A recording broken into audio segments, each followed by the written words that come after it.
Oh, there's Yariv. Okay, I'm just going to switch on my camera. Hi. Hello. Hi, Yariv. Hello. Thank you for joining us. Thank you for having me. Okay.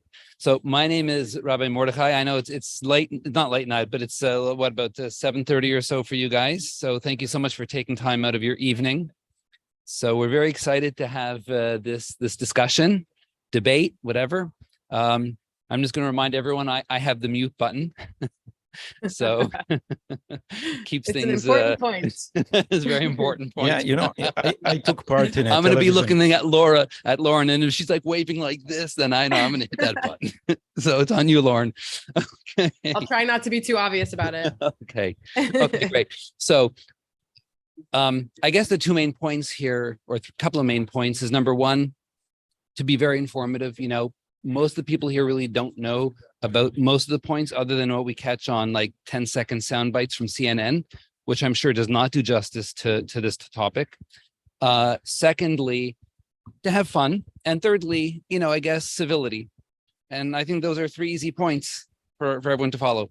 So I'm going to switch around the camera so to point it at the audience. Then I'm going to jump in front and I'm going to do the intro. Lauren, are we okay to start? Yeah, absolutely. Just so you guys are aware, I'm going to, after Rabbi Mordechai speaks, I'm going to speak for like 5, 6, 7 minutes and sort of lay out the issue generally, and then I'm going to throw it to you guys. Okay. Fine. Half a minute, and I will come back. Half a minute. Okay, we're here. Okay. Okay, so I'm going to come around. Okay. You know what? I'm going to kill some of the lights.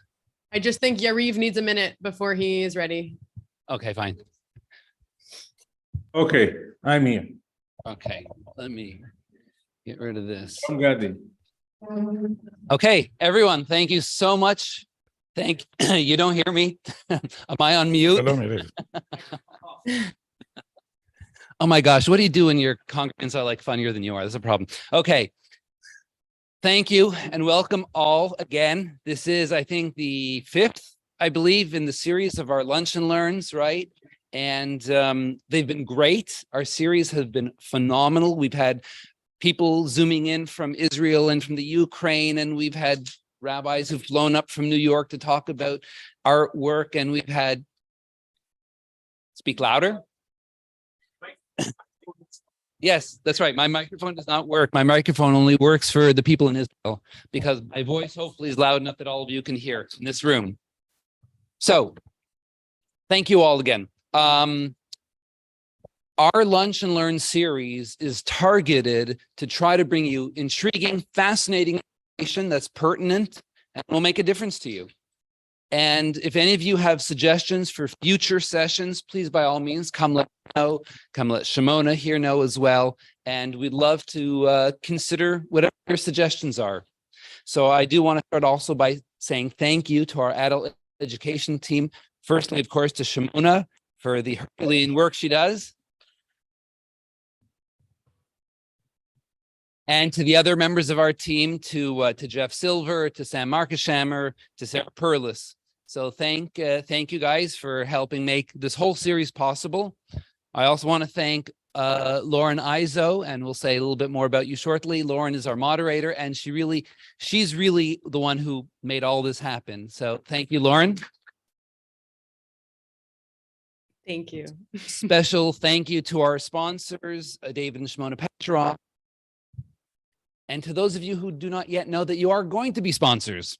So please step forward. Don't be shy. If you've enjoyed the series, so step forward and say, Rabbi, that was incredible. I want to help make these happen, and come and speak to me.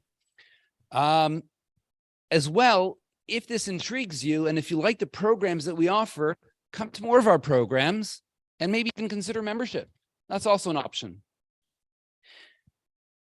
Israel has been gripped by the issue of judicial reform, and it's proven to be very, very divisive. There have been large-scale protests, labor strikes, and even members of the military who've walked away from their posts. Why have people reacted so strongly? Why is this issue garnered worldwide attention? Since when does a matter of jurisprudence take such a center stage in a country's zeitgeist? And are there voices from the other side who are in favor of this proposed reform? And what of them? And what even is this reform all to begin with? What's it all about? There are so many questions that we have. And that's what I hope to clear up today. Today's is going to be a la presidential debate style. So I'd like to very briefly introduce our three speakers. We have Lauren Izzo. Lauren, just raise your hand, right? Lauren is our moderator. And we also have our two debaters, Yariv Oppenheimer. Yariv, thank you. And Gadi Taub. Gadi, awesome, amazing. So each table had ends. I'm sure a lot of you are going to have questions. To help keep things moving along, during the discussion, if you want, take a paper, take a pen, write down your question, just lift it up and I'll come and take it from you. All right. And then we'll try to have those questions asked at the end. I'm sure there's going to be several repeat questions in the same or different format. So you'll pardon me if I do some vetting. All right. And that way we can also get to some of your questions. Lauren Izzo is a Canadian broadcast and print journalist based in Israel. She studied at Ryerson University School of Journalism and Tel Aviv University's international program. She was a breaking news editor at the Jerusalem Post before creating and hosting the newspaper's daily online news broadcast, TV News. Lauren went on to work at Israel's only international news channel, I-24 News, as an anchor and correspondent, and hosted a weekly documentary program called High Definition. Since leaving I-24 News, Lauren has worked as a freelance reporter and producer for networks like CNN, BBC, TRT World, and CBC News, and has hosted events for the Combat Anti-Semitism Movement, MASA, the Israel Democracy Institute, Israel's Ministry of Education, and more. In addition to the news, Lauren works as a cybersecurity media consultant and hosts a weekly finance podcast called Wall Street Breakfast, followed by tens of thousands of listeners. She currently lives in Israel with her husband, daughter, and dog. So without further ado, I'd like to turn things over to Lauren and more fully introduce the speakers and their credentials. Lauren, over to you. Thank you so much for your introduction. And a big thank you to Shimona Petrov, my aunt, for inviting me here today. It is truly my honor to be a part of this event. Well, and as sorry, a born... this would not be a Jewish event if Lauren's mother was not here in the crowd also. Lauren. Hi, Mom. Okay, there we go. Sorry. All right, go ahead. Okay, so as a born and raised Canadian who spent my entire adult and professional life working as a journalist in Israel, speaking to the Canadian Jewish community is a great opportunity for me to shed light on my unique perspective, having covered the Jewish state and the Israeli-Palestinian conflict for more than a decade for several local and international television channels and newspapers. I understand more than anyone that the flow of information can be skewed and biased one way or the other, and that there are next to no media outlets truly giving both sides of the stories, whether that be in regard to the broader conflict or the inner politics of the country, which we are going to talk about today. Well, today, as here in Israel, we transition from our Remembrance Day for fallen soldiers and victims of terror, Yom HaZikaron, to Yom HaAtzmaut, Israel's Independence Day, which is starting right now. And as you in Canada do the same just a few hours behind us, we have this unique chance to hear opinions representing two sides of one of the most contentious debates in the history of the country. I have to say this is an extremely rare opportunity given the strong opinions and division this debate has caused within this country. Rabbi Bookbinder has given me about 5 minutes to explain the issue we are going to be debating today, and I've already wasted 2 minutes, so I'm going to get to the point now and try to give you a simplified explanation of this extremely complex and nuanced argument that many experts, including the president and prime minister himself, have said could lead the country to a civil war. Israel's Prime Minister, Benjamin Netanyahu, and his government, which is, by the way, the most right-wing government in Israel's history, is proposing a judicial overhaul. That's made up of several laws that, if passed, would essentially decrease the power and independence of the Supreme Court. Now, some of those laws include changing the way the Supreme Court judges are selected and giving the ruling party the ability to override Supreme Court rulings, among other laws. Now, advocates for the reform insist that Israel's highest court holds too much power, far more than the majority of Western democratic countries. They argue that this reform would be saving the country's democratic values. Those that oppose the reform argue that if passed, Israel will become a dictatorship, giving the ruling party of the government an obscene amount of control and would strip the country of its democratic character, removing much needed checks and balances that ensure the country's laws continue to protect its minorities and most vulnerable citizens. There are also many who say that a reform is needed, but one that is not as extreme as the current government is trying to pass. Now, over the last 4 months, every Saturday, hundreds of thousands of anti-government protesters have flooded the streets of the country, demanding the prime minister stop pushing for this reform. There have also been other forms of protest, including large companies removing their investments from within the country, fearing the reform will cause the economy to crash. And even, as the rabbi mentioned, some refusing to participate in military reserve duties. A few weeks ago, Netanyahu decided to postpone bringing the proposed laws to a vote in the Knesset after the country saw record-breaking protests, in addition to a crippling strike across the country, which even temporarily shut Ben Gurion Airport. It all blew up after he announced he was firing the defense minister who had spoken out against the reform. Netanyahu also reversed that decision after all the public outcry. Now, many are hopeful that in the meantime, there will be some kind of compromise on the reform between the government and the opposition, and that they might agree on a milder version. Now that debate continues and the country is simmering, waiting to see what happens next, and seemingly continuously on the edge of boiling over. One other point before I introduce our esteemed speakers today, I'm really so thankful that they have agreed to be part of this conversation, because finding two people on the opposite sides of this issue who agree to have a civilized conversation together was almost impossible. I spoke to some of the most highly respected political experts, legal professionals, and academics who claimed that only their side of the debate is right and refused to acknowledge any other opinions. Just to give you a real example of the fierce division and strong-willed nature of this political clash. With that said, I'm sure my 5 minutes was up long ago, so I will go ahead and introduce our debaters today, who I'm sure will open your mind no matter where you sit on the political spectrum. And just a small disclaimer, if anyone in the audience today ever watches Israeli television news, they know that debates on this issue can often lead to yelling, swearing, and even name calling, which isn't necessarily unheard of on Israeli TV anyway, but today's conversation is going to be patient and respectful. So let's get to it. Yariv Oppenheimer is a commentator, publicist, and leading voice of the Israeli peace and liberal camp. He is a broadcaster on Israeli radio, 103 FM, and Democrat TV, a columnist for the ICE website, and a frequent commentator in television and radio talk shows in Israel and abroad.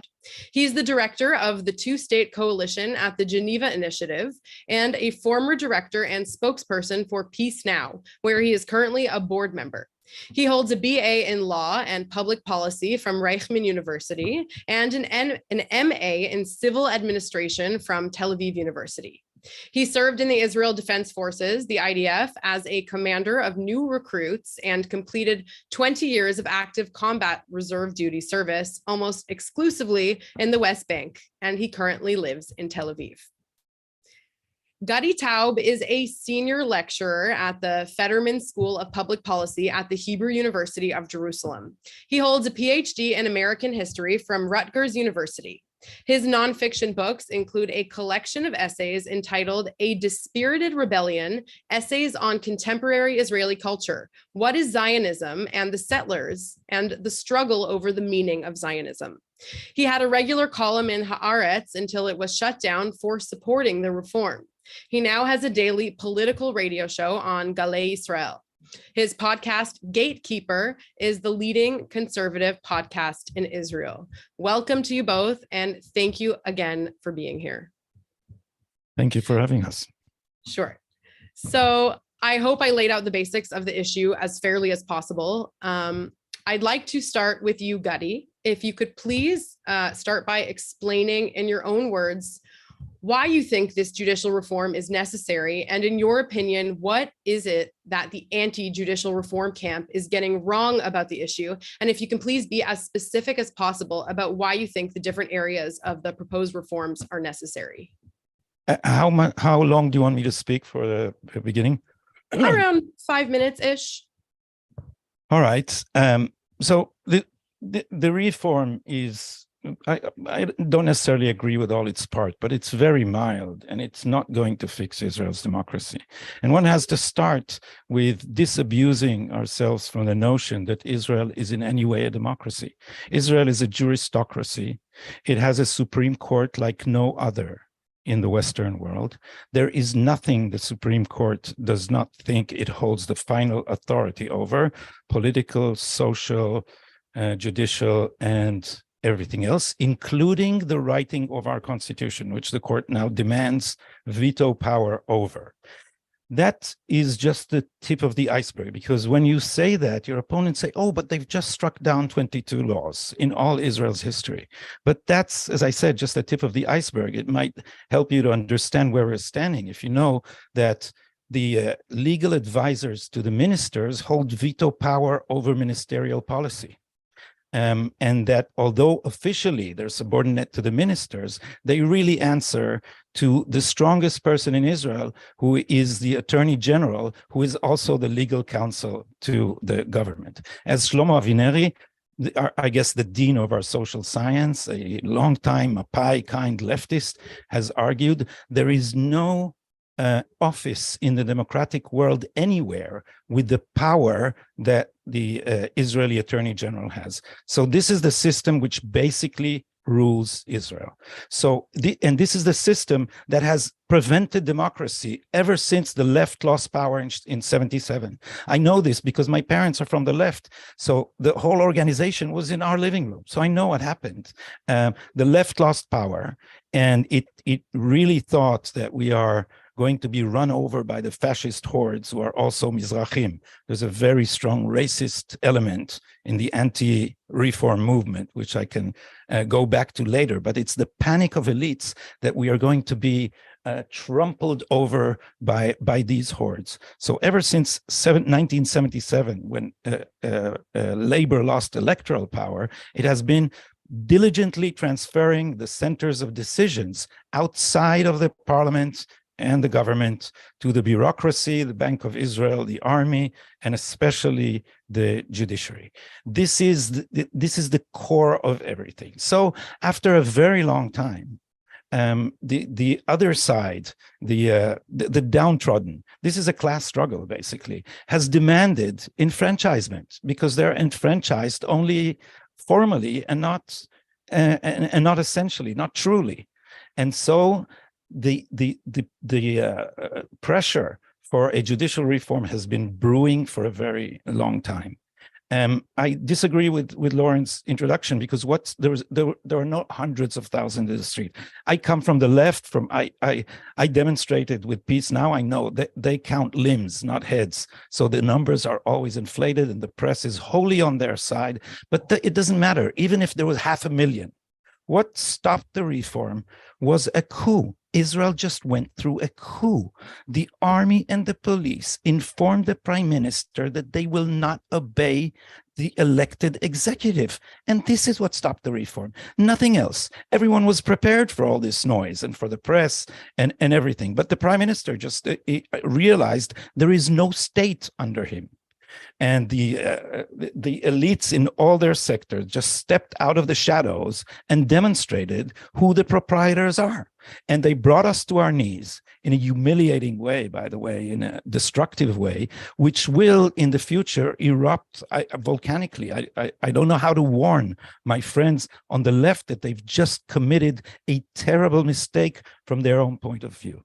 If we return to this, I have one more minute. I'll just say something about the context, because because the struggle between elites and masses is now going on all over the West. All over the West, power is transferred from elected bodies to judiciaries, to international courts, to the European Union, to the United Nations Human Rights Commission, and other unelected bodies. And I think there's an alliance of elites that is a globalist in its outlook and is fighting democratic nation states. But nowhere is it as pronounced as it has become now in Israel.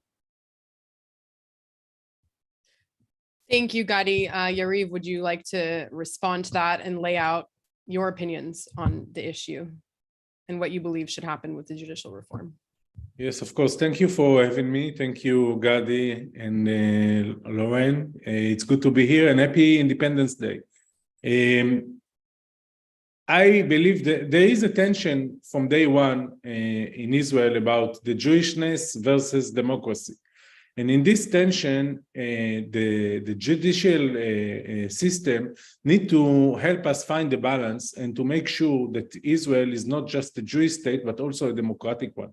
That Israel is not discriminate people due to their original, due to the fact that they are Jewish or Arabs, or religious or not religious or secular. You cannot discriminate. You should have equality. And once you get into the state of Israel, all citizens should be equal. And this tension creates a situation in which the democratic elements of Israel is always under danger. This government is the most right-wing extremist government, and it's not a surprise that instead of starting to legislate and to push forward their ideology and their government, and instead of governing, they are focusing on the judicial system, because the aim of this government is to change dramatically the character of the state of Israel and to make it undemocratic. They have many, many bills and laws that they are just preparing in order to legislate them and to change the basic freedom of people. I will give you just one small example. There is a law that is saying that Israelis will not be allowed to wave a flag of a hostile country or something like that, aiming to make it impossible for Israelis, to make it illegal for Israelis to raise the Palestinian flag. Now, there are Israelis in Israel that they are Arabs, they are Palestinian, and next to the flag of Israel, they also believe in the Palestinian flag. They see themselves as Palestinians. This government is aiming to prevent them from raising the flag of Palestine by law. And they know that this kind of law, and this is just a small example, this kind of law will be canceled and overturned by the Supreme Court. And they have many others. They want, for example, to make it impossible for many peace NGOs to be active in Israel, because they want to block the donations coming from abroad, especially from European countries. So they are right now preparing the law that will forbid Israelis to get money from foreign countries if they are political and they are working actually in the peace issue. They are going to make it very, very focused, so only this organization will be harmed. This is, of course, anti-democratic. It's against the freedom of speech. It's discriminate people, but they are preparing it. And they know that the Supreme Court will cancel it because it's not democratic. The same with the rights of the Palestinians in the West Bank. For example, private property. In the past, the settlers in the West Bank took over some private property and land of the Palestinians. The Supreme Court was there saying that in any case that we are talking about private property, private Palestinian land, this outpost or settlement should be evacuated. The settlers hate it. They want to use the private Palestinian land in order to increase the numbers and the size of the settlements. Therefore, they legislate a law that allow them to take over Palestinian private land. And the Supreme Court canceled it. Now they want to re-challenge that in order to get more property. The Israeli Ministry of Security, Internal Security, he is preparing a law, a bill, that will give soldiers and policemen, they will not be charged if they are going to attack and to hurt Palestinians in a security national incident. Meaning that they are going to get immunity if they are going to break the law, hurting Palestinians. This is almost to allow them to make war crimes. This is going to be a law. No democratic country will be able to accept it. And of course, the Israeli Supreme Court will cancel it. But they want to make it impossible for the Supreme Court to cancel it. And all this, I don't call it reform, it's a revolution. What they are trying to do is to create a situation in which, first of all, they will be the one to appoint the judges. So the people that will be in the Supreme Court will be their people. Second, even if they appointed the judges, they are going to make it very, very difficult for the Supreme Court to overrule a law of the government. They demand a big majority of the judges, and they are also giving the Knesset, the parliament, the ability to fight back and actually to overturn the decision of the Supreme Court to cancel a law. And they are going to also want to make to take for themselves the ability to appoint the president or the chairman of the Supreme Court. That is the one to make the decisions about which judge will deal with cases. It's a very significant thing. It's also related to the Israeli Election Central Committee. So altogether, they are trying to go from, and they have also the reasonability clause that they want to change or to cancel. So they will also going to say to the Supreme Court what kind of decision they can have. So they are going from all direction in order to make the Supreme Court almost irrelevant. And in any democratic state, this is very, very dramatic. But in Israel, it's even much more dramatic because we don't have constitutions. We don't have a president and a parliament. We don't have two parliaments. The checks and balances in the Israeli democracy are very, very light. The only real significant power, they can prevent the government, from the Knesset and the government, to discriminate, to violate human rights, to move forward laws like that are totally undemocratic. The only one that can stop them is the Israeli Supreme Court. And this is what they are aiming all their power and forces in order to weaken it and to make it almost irrelevant, to neutralize it, and then to go forward with all the other legislation that just is now being pending, waiting for this reform to move forward. And last thing, I think that it's very important also to understand that in Israeli election, there is a central committee of election that it's the people that are members of that are politicians from all parties in the Israeli parliament. And there is like a ceremony, an annual one. It's not annual, but every election there is the same routine that this committee voted against the ability of Arab parties candidate to run to the Knesset, and they canceled them. And then the Supreme Court overturned the decision by law. They have the ability to do so. If they will have the control over the judges in the Supreme Court, the meaning of that is that the coalition, now it's the majority, they will have also the ability to make the decision who is going to run for the next parliament and to the next Knesset. And they are also preparing a bill that is talking exactly about that, changing the criteria and making it easier to cancel Arab leaders from running for Knesset.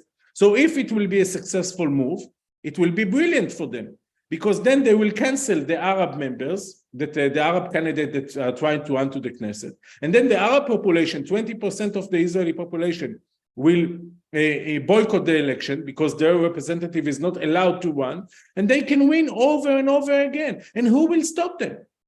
I can write articles, we can go to demonstrate, etc. But according to the law, it's going to be legal. So they will be able even to control who is allowed to run for the next Knesset. And this is a real immediate risk for the democracy of Israel. And this is the reason why so many people recognize and see the danger and going out and demonstrate like never before, Thank you.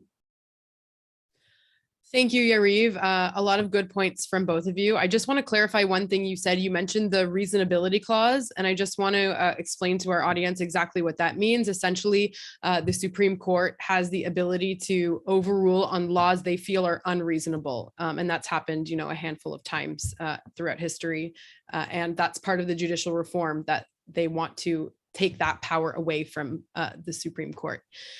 Now, I want to give Gadi a chance to respond to Yariv, but also we've been hearing a lot of, what's going to happen if it passes, what's going to happen if it doesn't pass. I want to hear from you whether you think a compromise is possible, what that could look like, and if you think a compromise is a better solution than what, the experts and the academics and the politicians fear would be the country heading to a civil war. So Gadi, if you could respond first, and then we'll hear from you, Yariv. Yeah, I think, Lauren, you owe me like 5 minutes, right? Yariv had about a 5-minute advantage. So there are many points. Ask if our speakers can limit themselves now to about 3 minutes. Oh, so after Yariv didn't, I'll try to be brief, but it's nice to hear the fantasies of the other side spoken in leisure and not in shouting in demonstrations, which we're used to. So thank you, Yariv. For me, this is a very this is why the debate is so difficult, because this was surreal. First, Yariv's opinion it belongs to a group that didn't pass the threshold to the parliament. So I see why the Supreme Court is so important to him, because the Supreme Court represents that opinion and has been imposing it on Israel, despite the fact that it doesn't represent an opinion that could pass the threshold to the parliament. And now they're talking about taking over the parliament. We only asked for 2 judges to be appointed by the coalition. But when the left screams politicization, what they really mean is that someone is going to infringe on their total monopoly of the court that's running our lives in a very radical way. And here's an example. I can't also answer all the points, because to me, it's amazing. The right in Israel is extremely democratic and the left is not. The right has never, since the 50s, I guess, the 50s was a left-wing government. The right never tried to shut down a news organization of the left. The left has repeatedly tried to do that, and sometimes successfully, and with the help of the court, which is supposed to protect our right to free speech. But it easily shuts up the settlers, and it doesn't protect minorities. It protects specific minorities which are nicely placed on the hierarchy of political correctness. We just had a left-wing government which signed an international treaty, which was forced on it by Joe Biden, which gave a gas field in the sea to Hezbollah without exchange for anything. And Yair Lapid and the left-wing government bypassed parliament, which is supposed to approve. And when it's an international agreement changing a border, it should be a plebiscite. Plebiscite, am I saying this right, Lauren? The whole country should approve it, or else 80 members of parliament. But this guy stood there and said that the opposition is irresponsible, so he'll bypass parliament. This is what the left does in Israel. And this is what the court does. And this is why we're so angry, because we are the democratic side of this debate. And what they really want to do is have all the authority and give us nothing. Right-wing governments are not extreme in Israel. They never have been extreme in Israel. And what Yariv is talking about, shutting out some of the members of parliament, Israel is extremely tolerant. It allows in the parliament parties which are explicitly bent on destroying Zionism, explicitly bent on destroying the right of the Jewish people to self-determination. It's against the law in Israel, yet the Supreme Court imposes it on parliament year after year after year, and parliament yields because parliament is tolerant, not the Supreme Court. Same goes for human rights. They only take care of the human rights of the groups that they like. In Israel, the human rights condition in Israel is disastrous, and the press never reports it. It's disastrous. It's Soviet. Our rates of conviction are Soviet. I'm are- sorry to cut you off, Gadi. Okay. Let's just wrap it up in around, 10, 15 seconds. Just finish your point and then we'll move on to your Okay, and the reason that civil rights and human rights are trampled over is because we have one branch of government with no check or balance against it, and that's Supreme Court, which is the rubber stamp for the police and the Attorney General.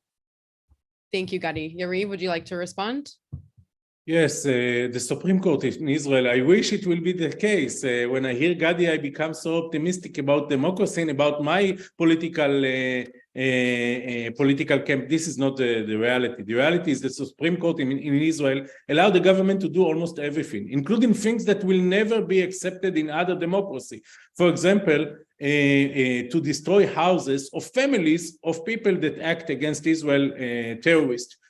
These families didn't do anything, but the Supreme Court made the decision to go together with the Ministry of Defense and to say, in order to get to other people to be afraid of making the same thing, so we allow it. We allow the Israeli army to occupy 3.5 million Palestinians all around. We allow the government to establish new settlements in occupied territories. Many things that the Supreme Court is allowing Israel that no other democratic countries it will be the same. I think that the Supreme Court is too weak. I think it needs to be more strong and more involved, because I don't see that democracy's values are being kept. But at least I know that there is an address for that. And what this government is trying to do is to make it impossible for the minority to protect themselves from the majority. Now, Gadi mentioned that I'm part of a government, a party that didn't succeed to get into the Knesset and to go above the threshold. That's true. But this is exactly why I need a strong Supreme Court, because the Supreme Court, the idea of that is to protect the minority rights, the basic minority rights, not to be popular and to go with the majority. You have the government for that. And it's very, very simple. If the majority nominate and elect the judges, so the majority is control not only the Knesset and the government, but also the Supreme Court eventually. And this is where you are aiming. You are talking about 2 judges, but you know that you are also, it's not so little 2 judges, and this is just the beginning. And you want also that the majority of the judges that will overrule laws will be big, so these 2 judges will be critical. And you want also to appoint the head of the Supreme Court, that this is also a critical issue. Altogether, the majority, it's not about left and right, it's about minority and majority. The majority wants to take the power, not just to control the executive and not just to control the parliament, but also to control the judicial system. This is unacceptable in any democracy, especially in such a delicate democracy like Israel. Okay, thank you, Yariv. We're going to throw it back to Gadi to respond. Yes, well, in one sense, Yariv is very right. The majority wants to have a say in Israel, and it doesn't. We are ruled by a minority of the extreme progressive left, and we're trying to wiggle out to some compromise. And this is why, before this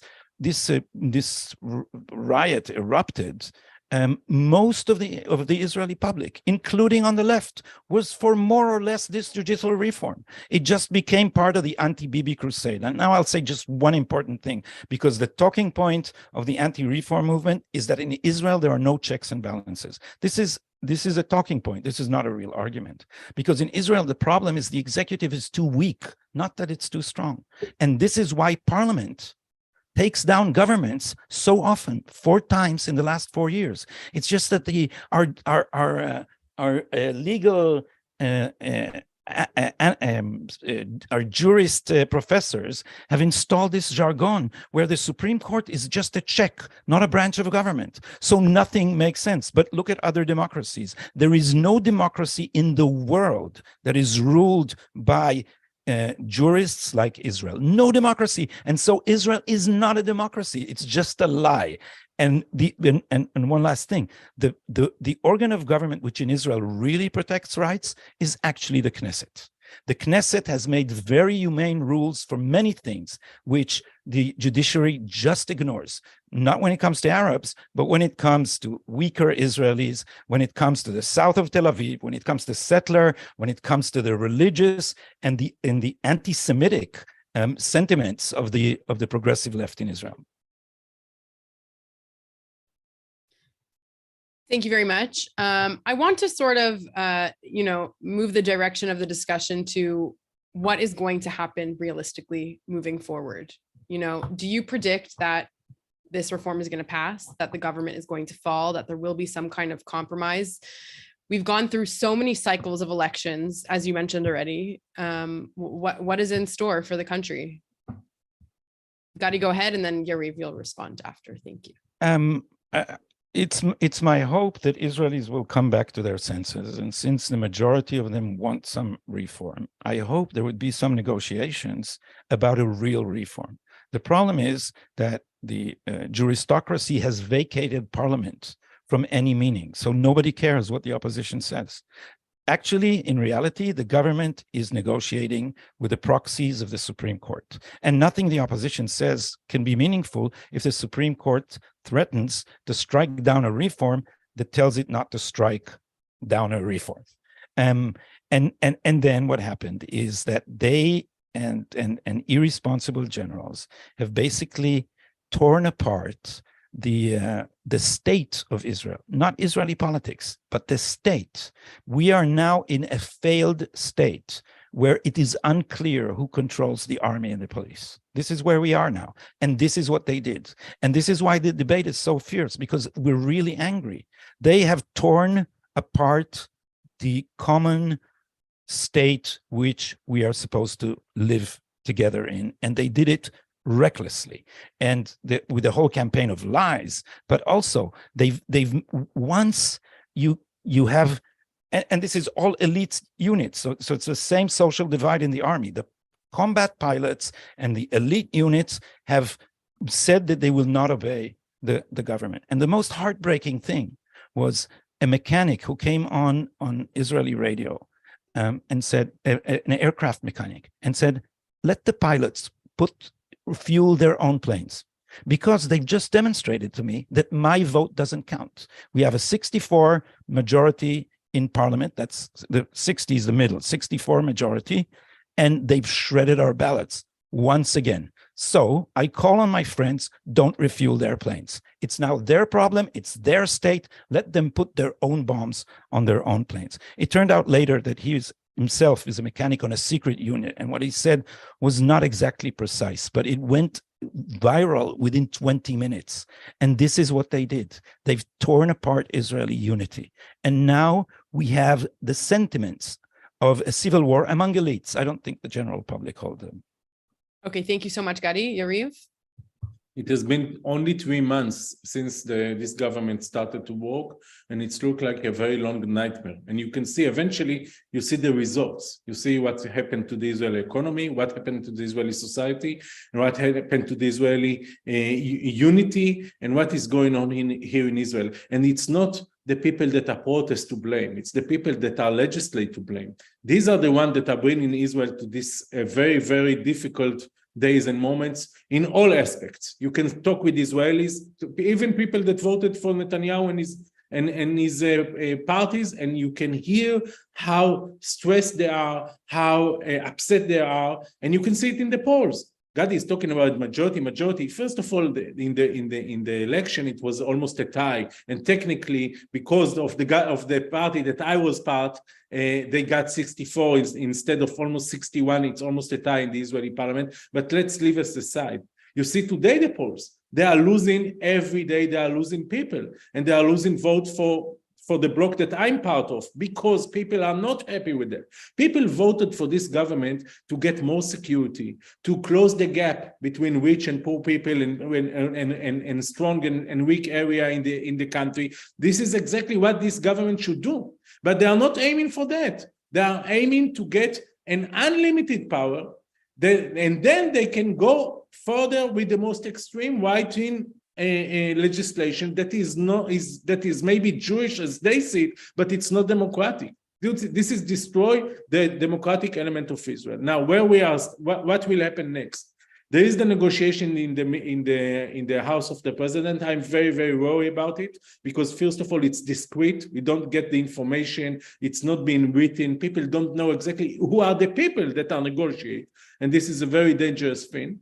And I believe that this government will try to get something in these talks. They will aim to some kind of a compromise. And I think it will be a huge mistake, because today compromise will be the starting point of tomorrow. And this coalition will not rest. This is what they are aiming to do, to make Israel a non-democratic state. When you have people like Itamar Ben-Gvir, a senior member of the government, you don't need to say more than that. Just see who are the people and what they are standing for, including the Orthodox religious, the rights of women, the right of LGBTQ. All these minorities are under dangers because of this government, and they need, just in case. So the Supreme Court will be there in order to save the basic rights if this government will go forward with legislation. Now, about the votes, Gadi, you voted for a parliament, but this parliament and this government,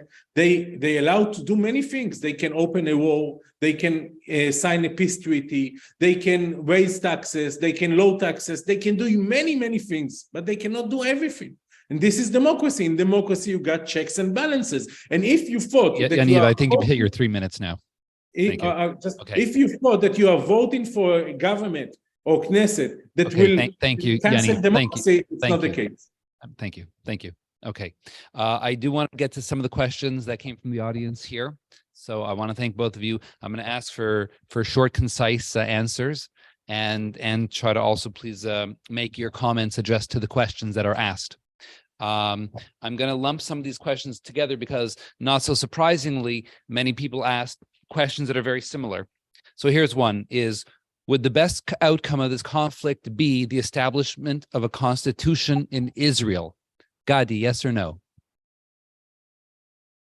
I don't think a constitution is possible. I think the move to establish a constitution stems from the hysteria of a progressive elite that projects demography into the future and fears something that is not true, that the right will somehow be fascist.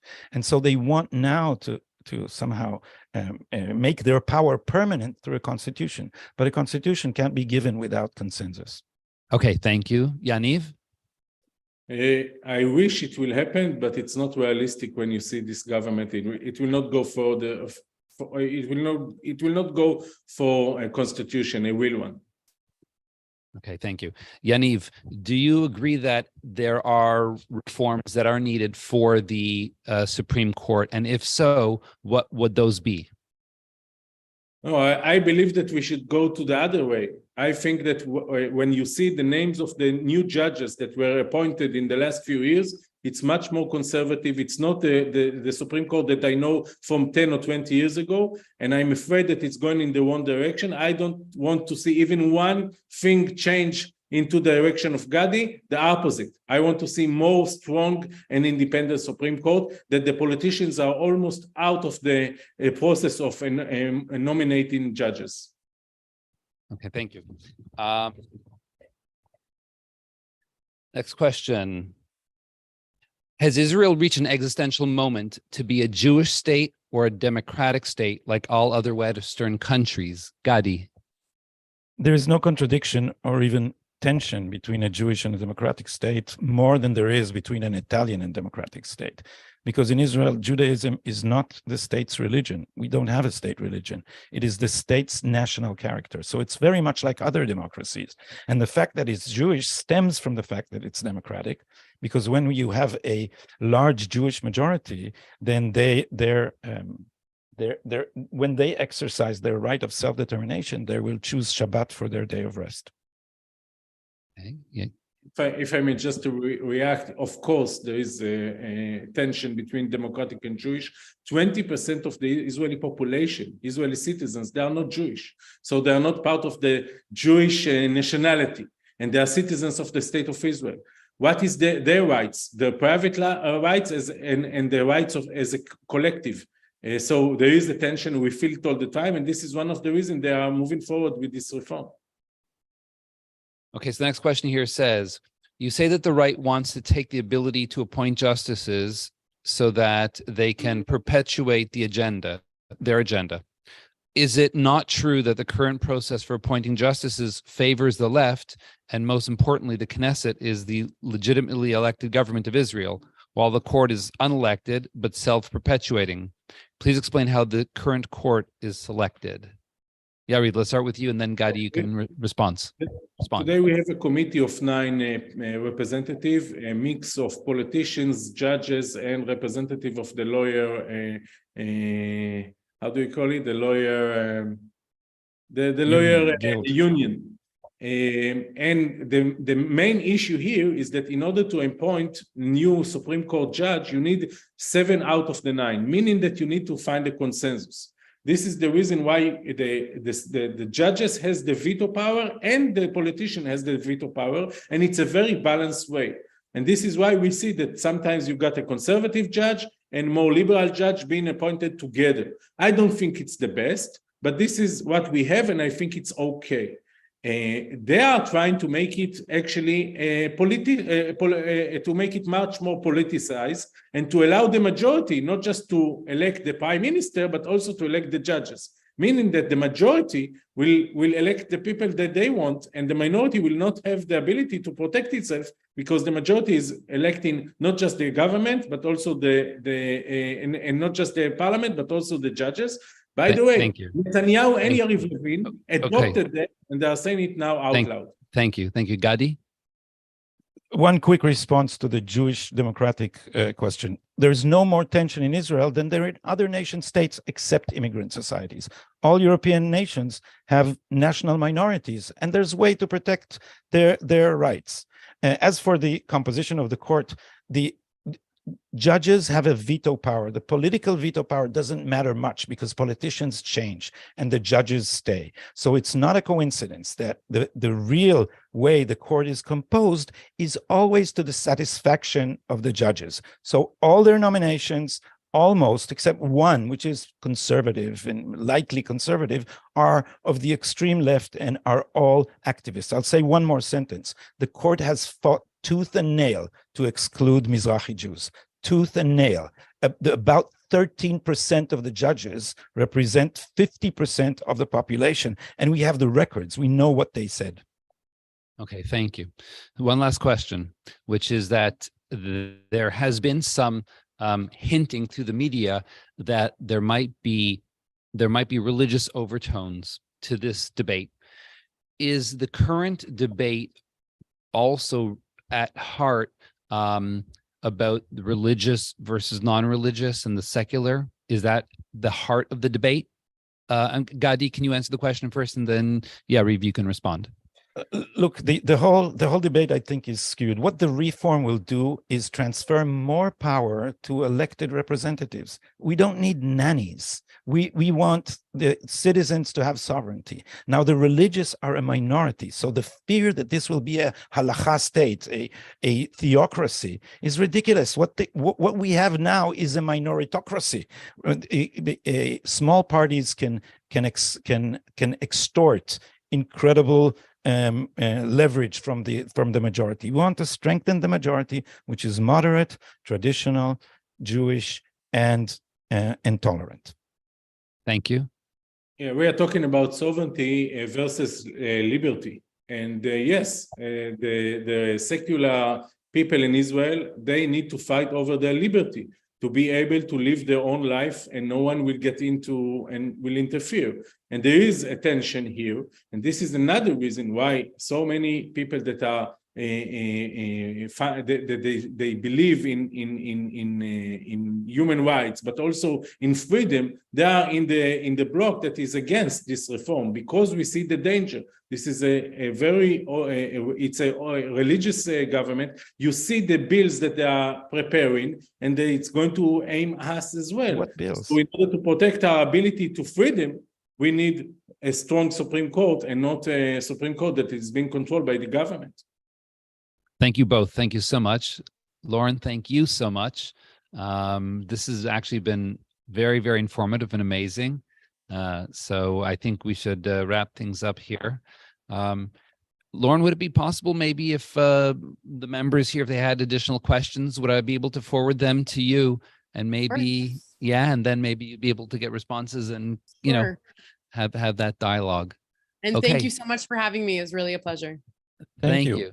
Thank you. So on behalf of the Forest Hill Jewish Center, on behalf of everyone here, I want to thank our speakers for joining us and for discussing this topic. And thank you. I know it's getting later for you. And Yasher Koach, thank you so much, both of you, for all three of you. Thank you. Thank you again. European Independence Day. Thank you. All right.